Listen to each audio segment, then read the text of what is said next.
عید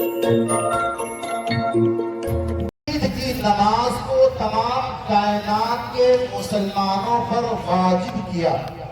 یہ فرض نماز عبادتوں کی بہت سی قسمیں ہیں. سب سے اوپر جو عبادت ہے وہ فرض ہے اور فرض کے بعد ہے واجب. واجب نماز میں کون کون سی ہے؟ مشہور واجب نماز میں عید ہے، بقرعید ہے اور روزانہ عشاء کی نماز فرض کے بعد جو فطر کی نماز ہے وہ واجب ہے. باقی نمازیں جو 2 رکعت فجر میں، 4 رکعت ظہر میں، اس طریقے سے وہ فرض نمازیں ہیں. تو آپ دیکھیں کہ ہم لوگ واجب کا کتنا اہتمام کرتے ہیں. عید اور بقرعید کی نماز واجب ہے اور اس سے بڑا درجہ فرض نمازوں کا ہے. عشاء کی نماز، ظہر کی نماز، عصر کی نماز، فجر کی نماز، اس کا ہم اہتمام نہیں کرتے. یہ فرق ہم کیوں پیدا کر رہے ہیں؟ یہ فرق پیدا کرنا کس نے سکھایا؟ شیطان نے سکھایا، ابلیس نے سکھایا، ہمارے نفس نے سکھایا، ہمیں بہکایا کہ فرض سے دور ہو جاؤ. تو اللہ تعالیٰ نے اس نماز کو واجب کیا تمام مسلمانوں پر اور اس نے ان دنوں میں روزے کو حرام قرار دیا ہے. وحرم علیہم الصوم، اللہ تعالیٰ نے ان دنوں میں روزوں کو حرام قرار دیا ہے. ایک دن بقرعید کا آج، پھر 3 دن اس کے بعد. کون کون سا؟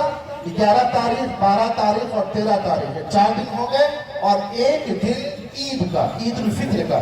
ان 5 دنوں میں اللہ تعالیٰ نے روزے حرام قرار دیا. یعنی اللہ تعالیٰ کی طرف سے یہ دعوت ہے، کھاؤ پیو، ان دنوں میں روزے نہ رکھو.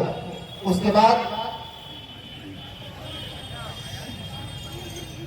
اللہ تعالیٰ، اس کے بعد کہا جاتا ہے کہ سبحان من سبحت له السماوات السبع والارضون السبع والعرش العظیم والکعبۃ الحصناء والرکن والحتیم.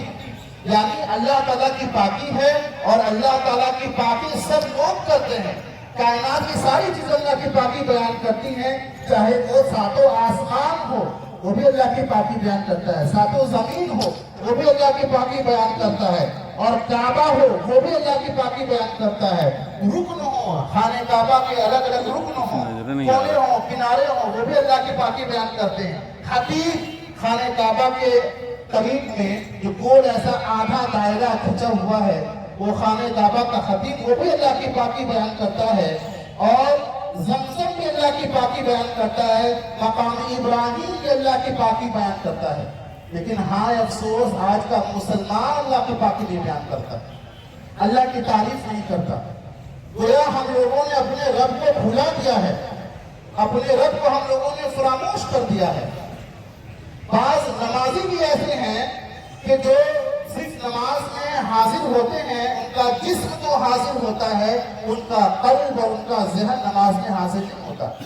وہ دل سے اپنے رب کو نہیں پکارتے، ان کا دل اپنے بزنس میں لگا ہوتا ہے، ان کا دل اپنے کاروبار میں لگا ہوتا ہے، اپنی دکانوں میں لگا ہوتا ہے، روپے پیسے میں لگا ہوتا ہے. تو تمام کائنات کی جملہ چیزیں اپنے رب کی پاکی بیان کرتی ہیں، لیکن ہم مسلمان ہو کر اپنے رب کی پاکی بیان نہیں کرتے. گویا کہ یہ جو آیت کریمہ ہے وَمَا قَدَرُ اللَّهَ حَقَّ قَدْرِهِ، کہ لوگوں نے اللہ کی قدر ہی نہیں کی جیسا کہ قدر کرنا چاہیے تھا. ہم دنیا داروں کی خوب قدر کرتے ہیں، جو ثروت والے ہیں، پیسے والے ہیں، جو عہدے والے ہیں، منصب والے ہیں، ان کی خوب قدر کرتے ہیں، اپنے مال کی خوب قدر کرتے ہیں، اپنے اسباب کی، اپنی پراپرٹی کی خوب قدر کرتے ہیں. لیکن ہمیں جو سب سے زیادہ قدردان ہے اور جس کی سب سے زیادہ ہمیں قدر کرنی چاہیے وہ رب کائنات ہے، اس کی قدر ہم لوگ نہیں کرتے.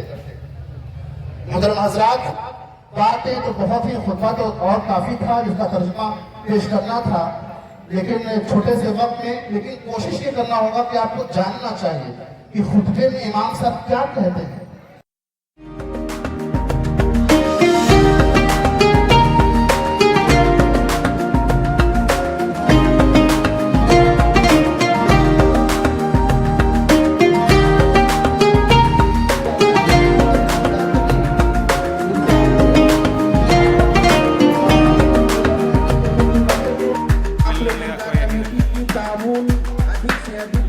Dice,